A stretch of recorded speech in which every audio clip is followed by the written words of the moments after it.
otomatis kemudian peralihan kolonial ke merdeka, semua aset orang-orang kolonial itu menjadi negara punya. Banyak peninggalan itu diambil pribadi-pribadi.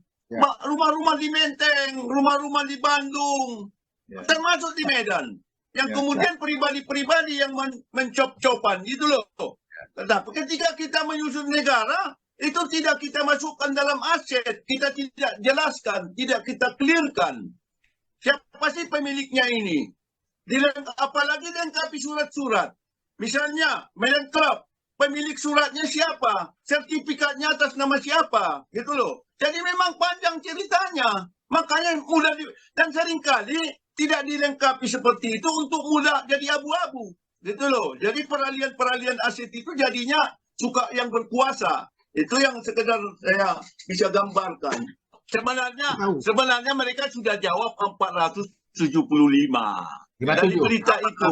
Ya, itu pegangan kita. Persoalannya seperti yang saya katakan tadi, kritikan orang, banyak sekali lah duit mereka menghabiskan untuk itu. Gitu loh.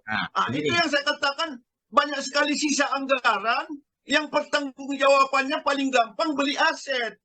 Di banyak kantor seperti itu. Karena di Indonesia penganggaran juga tidak jelas. Betul. Kalau saya mau cerita panjang itu nanti bisa panjang. Makanya jangan dulu bicara korupsi, Pak Nian. Memang administrasi negara juga belum clear.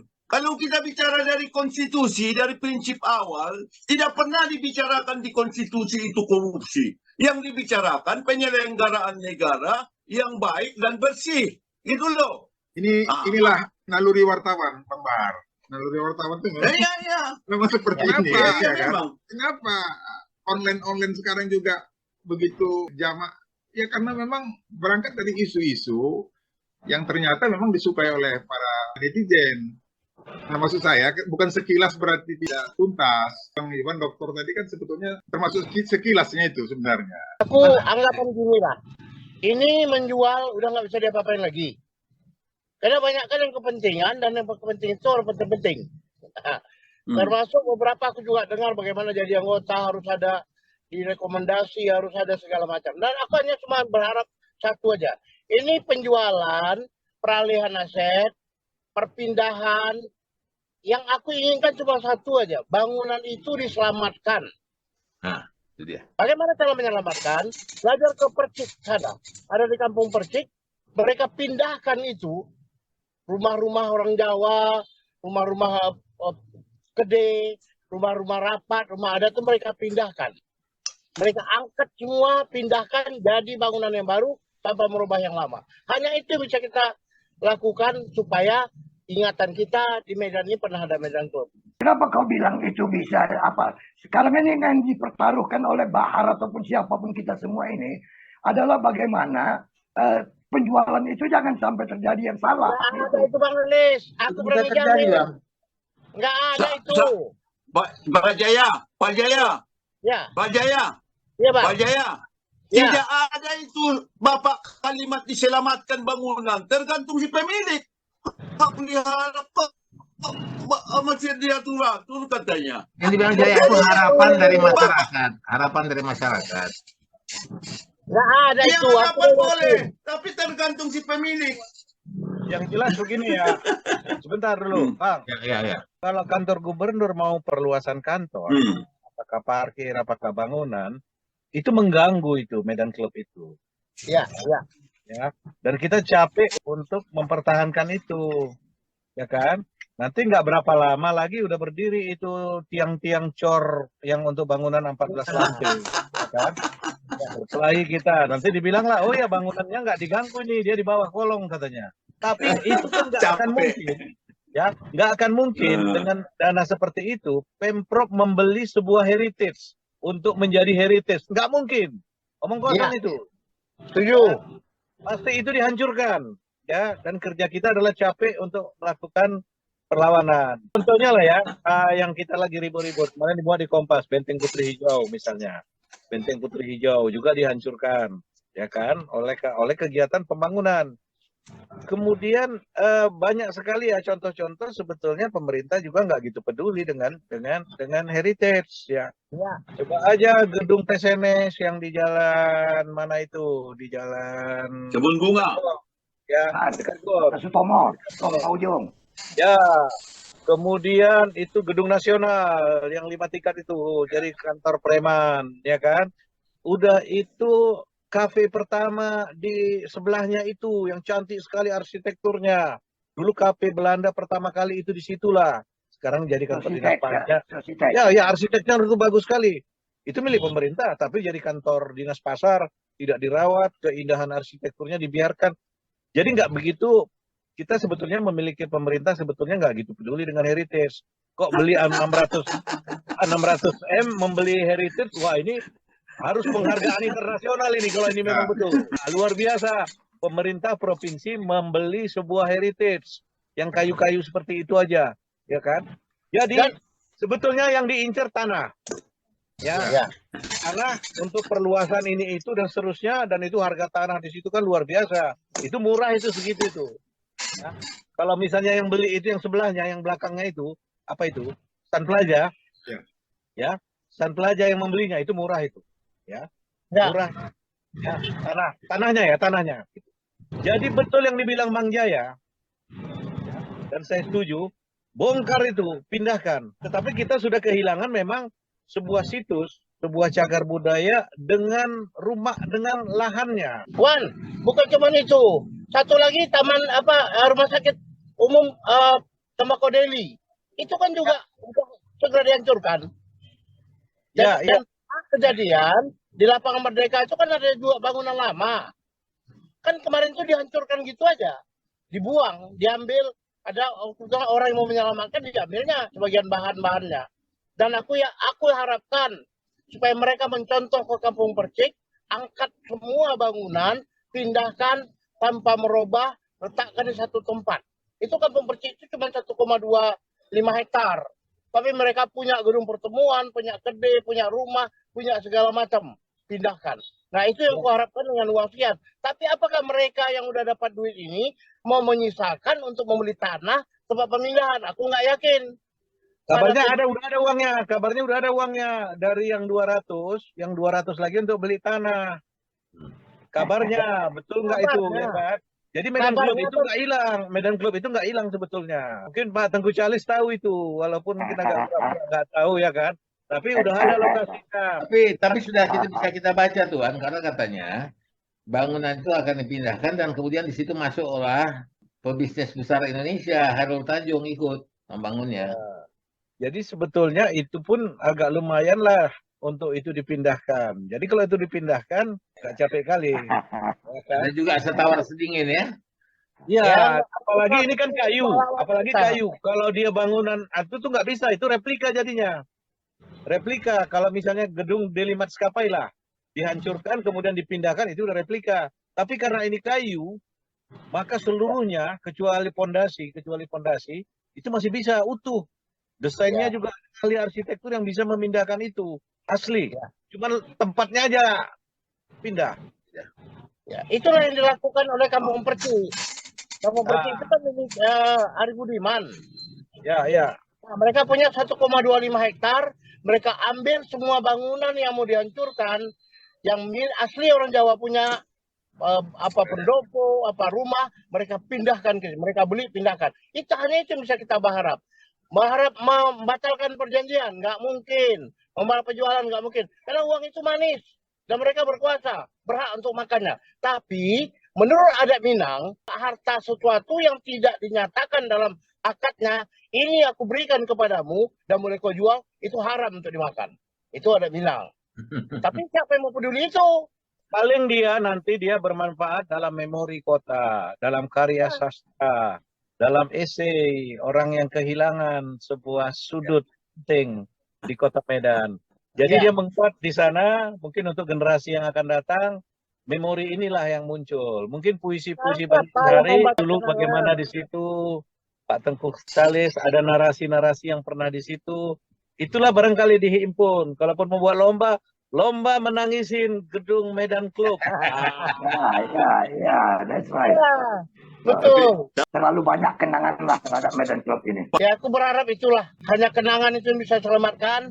Kalau bisa kenangan ditambah dengan kayu-kayunya, itu bisa selamatkan. Tapi aku khawatir dengan rumah sakit Tembakau Deli yang lebih punya nilai sejarah juga, itu nggak bisa diselamatkan. Caranya begini, caranya ya, para pemilik gedung bangunan bersejarah, supaya nggak ribut kali sejarawan dan ahli-ahli cagar budaya, itu dibiarkan, Bung Ishari. Udah dibeli, dibiarkan busuk. Itu yang terjadi di Medan. Setelah busuk, hancur, roboh. Kan itu yang terjadi di PTP ya. Rumah-rumah tembakau itu, kan dibiarkan ketika roboh, udah nggak ada, rusak. Yang di Berayan itu kan gitu ya, rusak, kacanya berjatuhan. Ada alasan untuk menghancurkannya dan membuat bangunan baru. Tapi apa kesimpulannya yang kutarik dari apa yang dikatakan Ikhwan? Sebenarnya harusnya kita salut dan hormat kepada pemerintah Provinsi Sumatera Utara yang mengeluarkan uang untuk membeli heritage. Ini. Ya, itu belum pernah kejadian pemerintah membeli heritage kan gitu.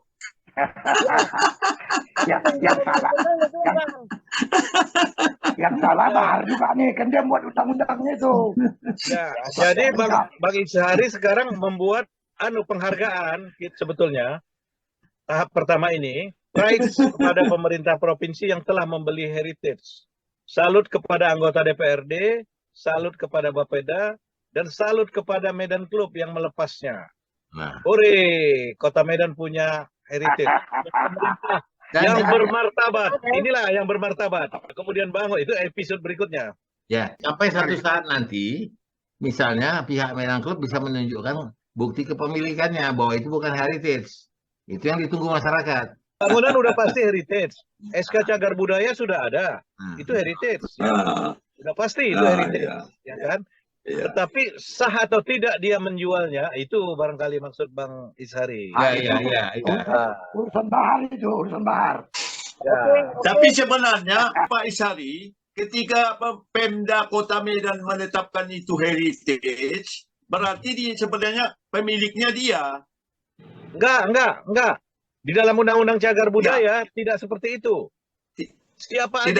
Siapapun pemiliknya itu nggak jadi masalah. Tidak menghalangi pemerintah kota menetapkan itu. Oh, sih. Oke. Kayaknya memang perlu kita lanjutkan lagi dengan episode berikut atau dengan fokus lain. Tapi tetap masih menyinggung soal Medan Club ini. Karena endingnya juga apa yang mau kita jawab pertanyaan-pertanyaan dari penonton nantinya nggak jelas intinya nih.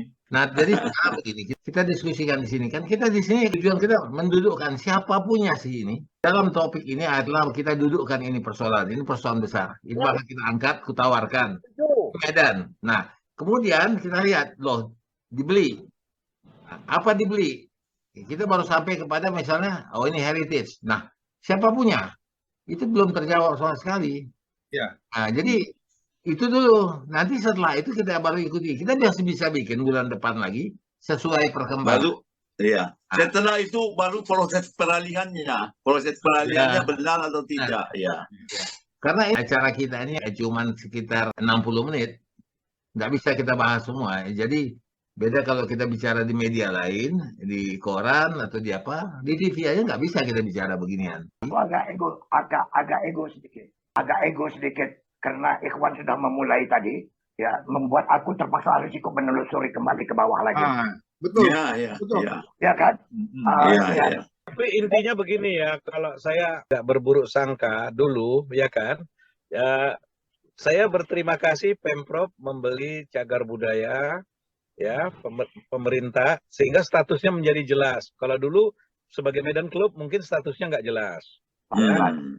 Ya. Waktu Belanda juga begitu. Sekarang dengan dibeli pemerintah, ditetapkan dengan melibatkan kejaksaan dan segala macam, sah. Pemprov membeli cagar budaya, itu luar biasa. Ya. Itu dulu. Dan itu sah. Mau dibeli kepada siapa, uangnya sah atau tidak, itu urusan nanti. Dan saya di sini berbicara atas nama sejarah, berterima kasih.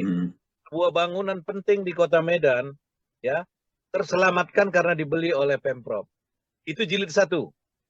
Ya. Itu jilid 1 dulu, ya kan? Bahwa di sana ada bunga-bunga, bagaimana ini uangnya kemana, kenapa begini, kenapa ada komisi segala macam, itu urusan lain lah. Dari segi perspektif cagar budaya, di jilid 1 ini saya melihat dan berterima kasih kepada gubernur yang telah membeli sebuah heritage. Pertanyaannya bukan itu, Pak Ikhwan. Apa duit pembelinya itu juga wajar? Ya. Itu aja, sah nggak? Saya kan tadi udah bilang juga bahwa tidak pernah ada sejarah pemerintah sehebat ini membeli heritage. Ya, Iya. ya kan, bangunan yang milik pemerintah aja pun tidak terurus. Ya, yang tadi itu ya, itu aset Pemprov yang di sekitar sentral itu, gitu ya kan. Makanya ketika bangunan heritage selama ini tidak diurus, ya kan, tiba-tiba membeli heritage, kan itu lompatan dahsyat itu. Percaya nggak orang itu? Dari segi kebudayaan. Sorry Wan, aku mau tanya. Ketentuan dari wali kota menentukan itu heritage itu cukup kuat. Kuat. Ada kajian. Aku ikut kajiannya. Oh iya, iya. Ya. Terus begini, yang menetapkan sama yang beli ini beda. Jangan salah kita. Ya, Yang menetapkan Pemko Medan, Ya. yang membeli provinsi. Ya. Ya, jadi bukan ditetapkan dulu baru dia beli. Enggak, itu lembaga yang berbeda itu. Bang Hanis, Ya. mungkin di penetapan sebagai cagar budaya itu bisa ditelusuri pemiliknya. Ya. Saran sedikit aja, 1 menit. Diskusi berikutnya, libatkanlah tim ahli cagar budaya Medan yang merekomendasikan itu untuk ditetapkan oleh wali kota. Undang itu. ya. Ya. Apa Nanti itu? kepemilikan segala macam ada atau tidak gitu. Jadi dengan begitu pembicaraan kita ini kita tutup dulu. Dan ini bukan pembicaraan yang terakhir karena mungkin bisa aja perkembangan-perkembangan memaksa kita, membuat kita untuk berbicara lagi. Ketika rasa-rasa keadilan sudah mulai terusik, seperti sekarang, sebenarnya rasa nostalgia kita ini yang terusik. Sehingga kita membicarakan bagaimana Medan Club ini. Ya, Bang Alis yang masa kecilnya di situ bermain-main, ya. Aku juga di situ dan kawan-kawan yang di Facebook yang mengatakan sayang sekali ya, aku menikah di situ, aku bermain di situ. Banyak kawan-kawan yang menikah di situ dan kemudian rasa sentimentalitas ini yang dikeluarkan. Ini yang kita tampung. Ya, soal konflik nanti kita lihat. Kalau ini memang jalan pada relnya, kita biarkan. Tapi kalau sudah melenceng, kita bisa bicarakan. Ya, kembalian kali ya. Oke, sampai jumpa. Terima kasih. Wassalamualaikum warahmatullahi wabarakatuh. Salam. Waalaikumsalam.